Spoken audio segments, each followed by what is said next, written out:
Bismillahirrohmanirrohim. Assalamualaikum warahmatullahi wabarakatuh. Bagaimana kabarnya anak-anak ibu yang ibu sayangi pada hari ini?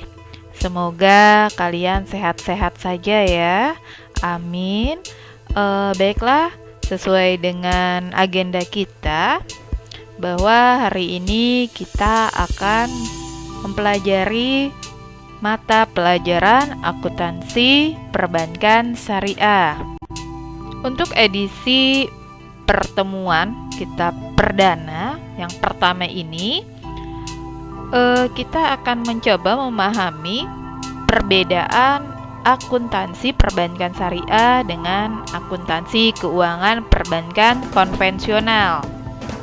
Sejak diberlakukannya dual banking system atau sistem perbankan ganda di Indonesia, bank syariah banyak bermunculan.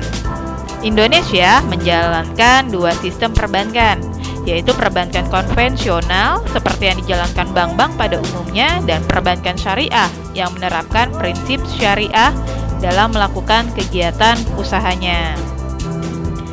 Sebenarnya, baik perbankan konvensional maupun perbankan syariah, keduanya menganut kebijakan moneter yang sama. Namun, dalam kegiatan operasional, perbankannya itu berbeda, termasuk kegiatan akuntansi keuangannya. Dalam perbankan, akuntansi menjadi sangat penting karena itu berperan sebagai sumber informasi yang relevan dan sebagai alat pengambil keputusan.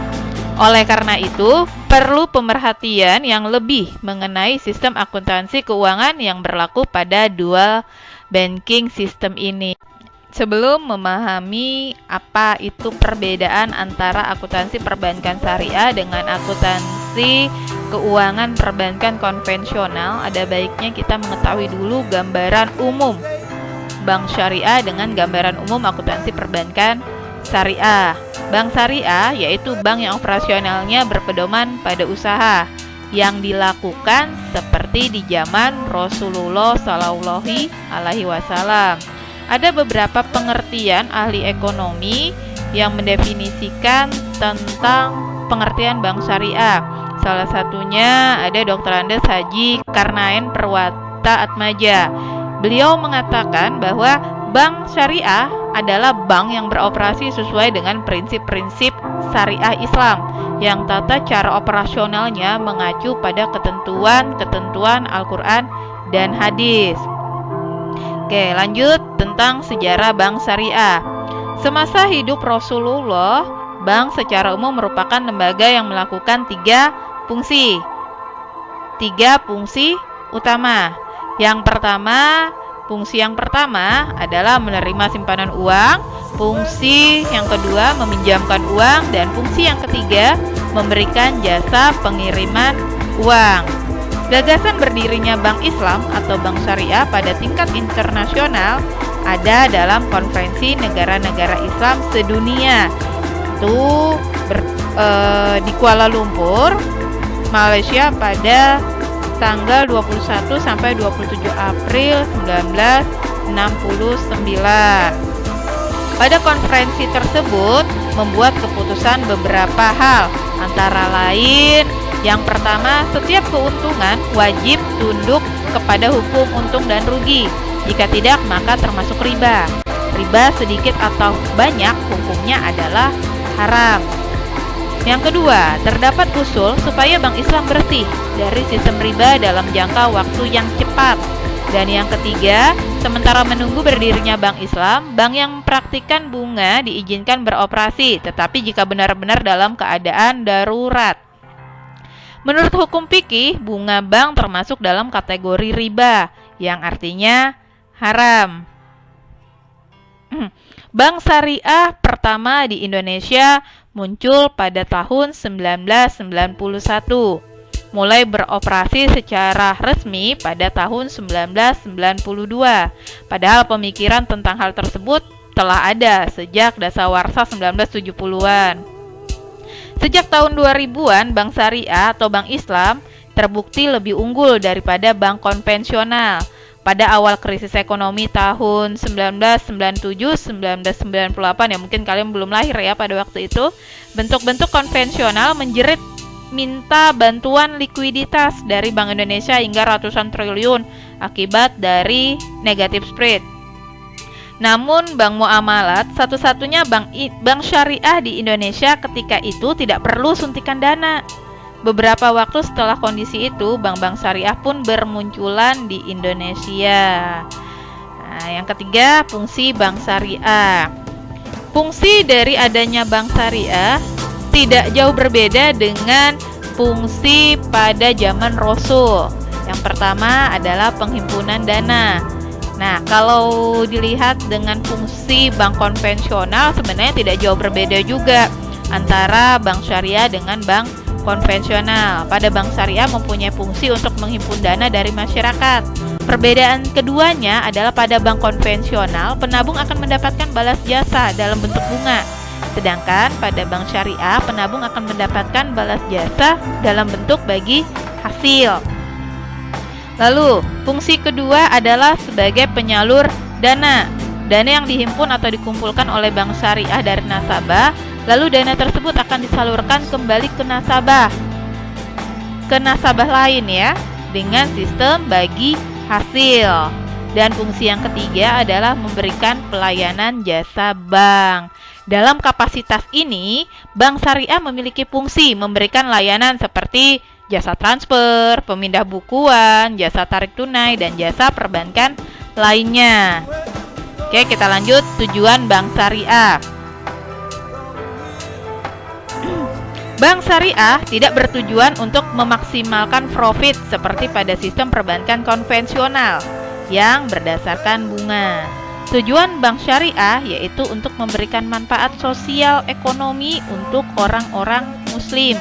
Jadi jelaslah bahwa bank syariah sangat berbeda dengan bank konvensional. Untuk jenis-jenis bank syariah sendiri, menurut prinsip kerjanya, bank syariah itu dibagi menjadi 3 jenis. Yang pertama, BUS atau Bank Umum Syariah. Yang kedua, Unit Usaha Syariah atau biasa disingkat dengan UUS. Dan yang ketiga, Bank Pembiayaan Rakyat Syariah atau biasa dikenal dengan BPRS. Jadi untuk penjelasan dari ketiganya bisa kalian baca saja di buku, nanti akan Ibu fotokan ya materinya. Lalu yang keenam, tentang alur operasional bank syariah.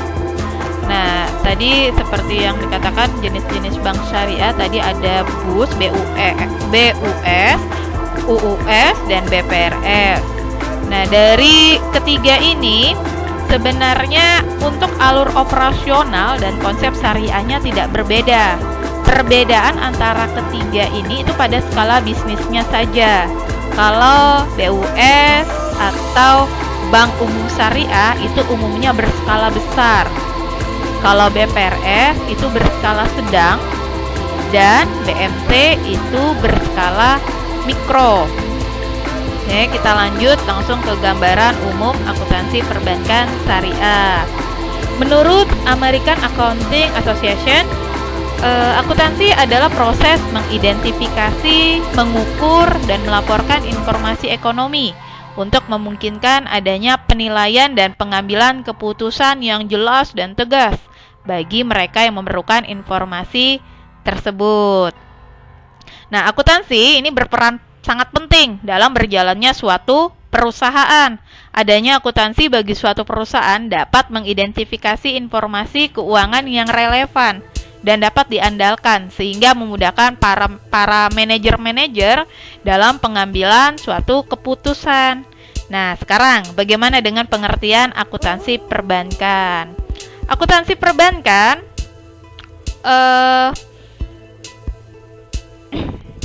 pada akuntansi perbankan, subjek pelaksanaannya yaitu perbankan ya, jelas sekali. Sedangkan objek yang diidentifikasi adalah transaksi keuangan yang terjadi di bank. Oleh karena itu, dalam praktiknya akuntansi ini harus sesuai dengan peraturan yang diterbitkan oleh Bank Indonesia sebagai bank sentral yang dinyatakan dalam peraturan Indonesia, Peraturan Bank Indonesia atau biasa disingkat dengan PBI. Berbeda dengan bank konvensional, kalau perbankan syariah itu diatur oleh dua kepatuhan, yaitu kepatuhan syariah yang dituangkan dalam Fatwa DSN, Fatwa Dewan Syariah Nasional, dan kepatuhan operasional yang dituangkan dalam PBI, Peraturan Bank Indonesia. Nah, dua keputusan ini harus seiring dan selaras dalam menjalankan bisnis perbankan syariah. Untuk pengertian akuntansi syariah, ada beberapa ahli yang mendefinisikan tentang akuntansi syariah. Salah satunya menurut Sofyan S. Harahap. Menurut beliau dalam bukunya yang berjudul Akuntansi Sosial Ekonomi dan Akuntansi Islam, di situ disebutkan bahwa akuntansi Islam atau akuntansi syariah pada hakikatnya adalah penggunaan akuntansi dalam menjalankan syariat Islam. Nah, dalam beberapa definisi yang menurut para ahli itu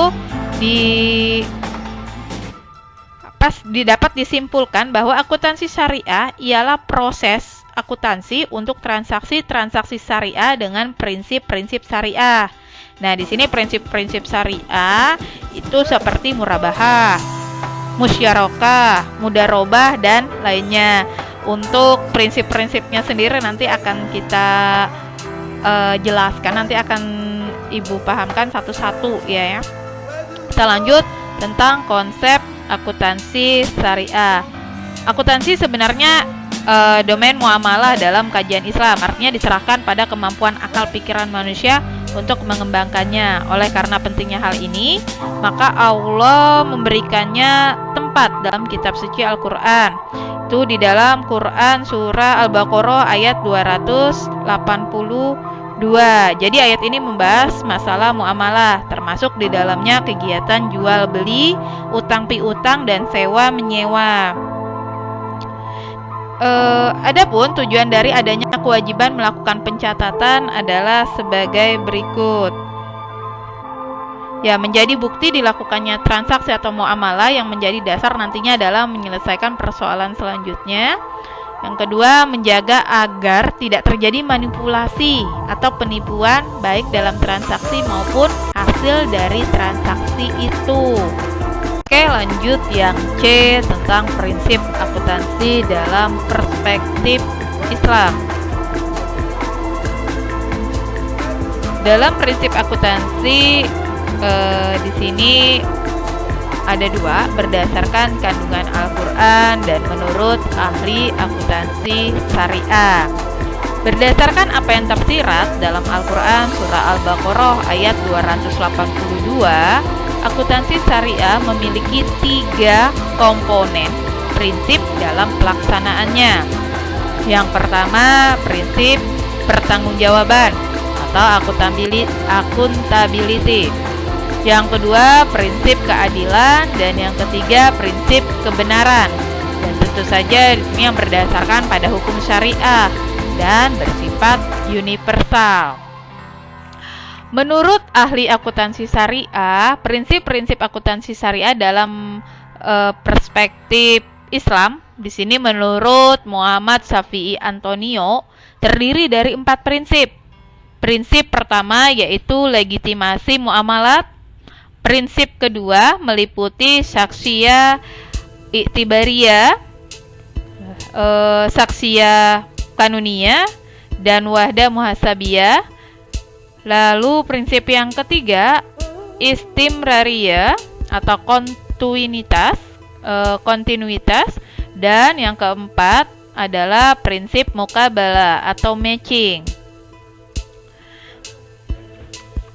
Berdasarkan kandungan Al-Quran, di sini dalam prinsip pertanggungjawaban,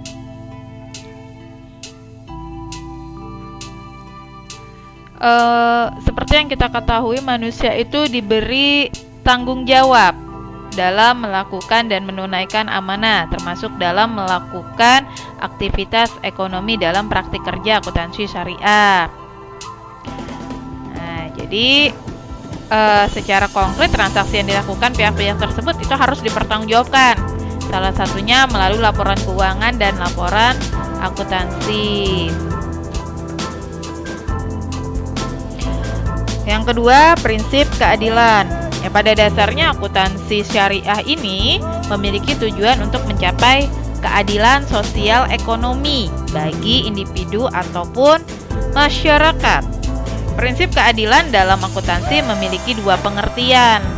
Yang pertama, keadilan di sini berkaitan dengan praktik moral, yaitu kejujuran, yang merupakan faktor yang sangat dominan. Tanpa kejujuran, informasi akuntansi yang disajikan akan menyesatkan dan sangat merugikan masyarakat. Yang kedua, kata adil itu bersifat lebih fundamental dan tetap berpijak pada nilai-nilai etika atau syariah. Dan pengertian ini menjadi pendorong untuk melakukan upaya-upaya dekonstruksi terhadap bangun akuntansi modern menuju pada bangun akuntansi yang lebih baik. Prinsip ini mengacu pada perlakuan serta pelayanan yang harus dilakukan oleh perusahaan dengan sebenar-benarnya dan sebaik-baiknya.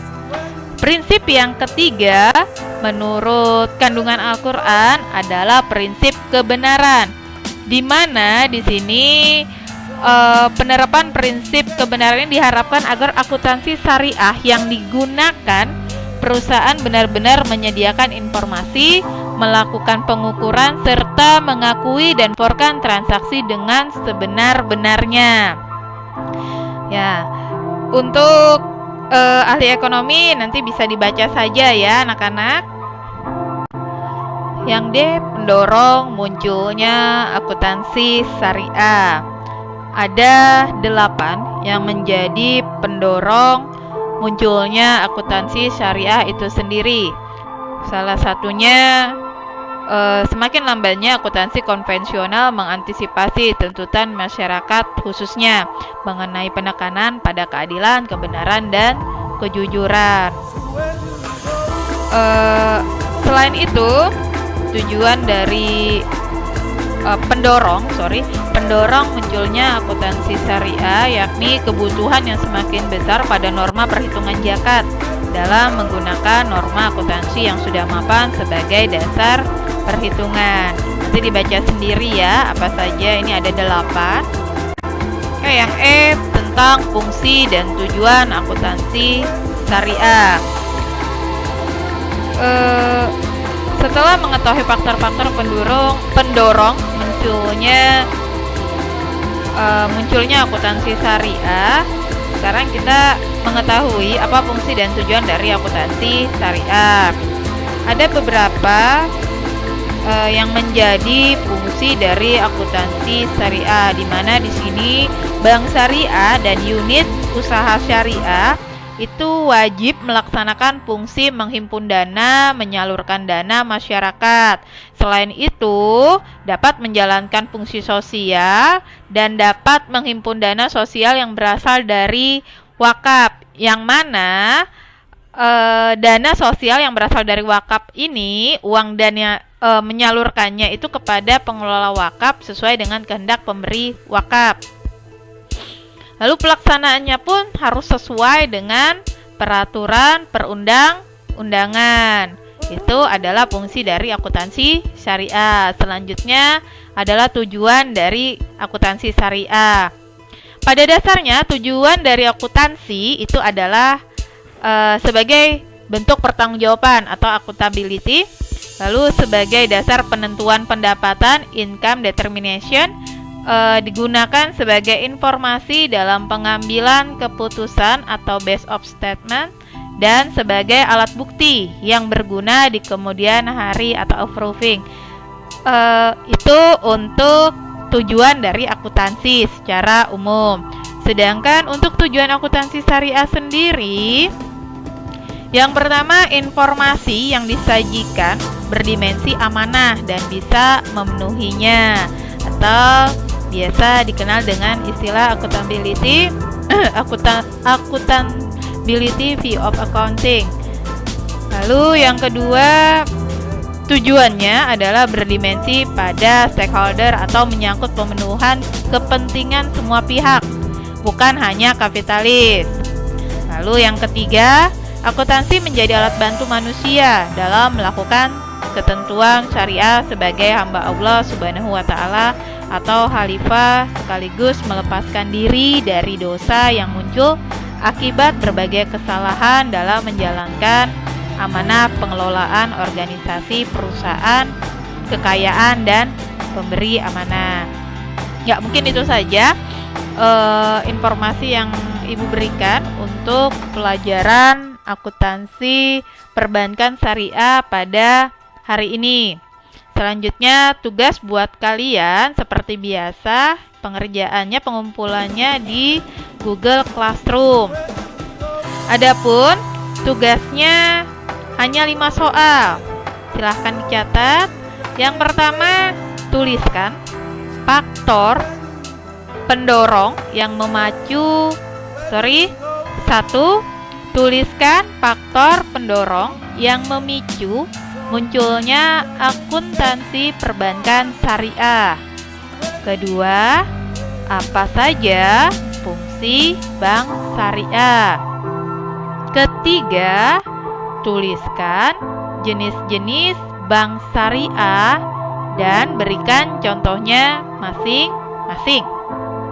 4. Jelaskan pengertian dari akuntansi perbankan syariah.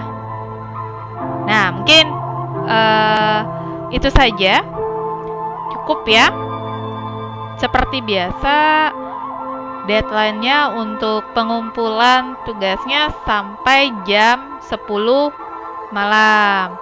Ya, semoga tidak ada kendala dalam hal pengumpulannya. Sebagai penutup pada materi kita hari ini, ucapkan terima kasih untuk perhatian kalian, perhatian anak-anak ibu sekalian. Mohon maaf jika dalam penyampaian ada yang kurang atau tidak dipahami. Ibu akhiri, wassalamualaikum warahmatullahi wabarakatuh.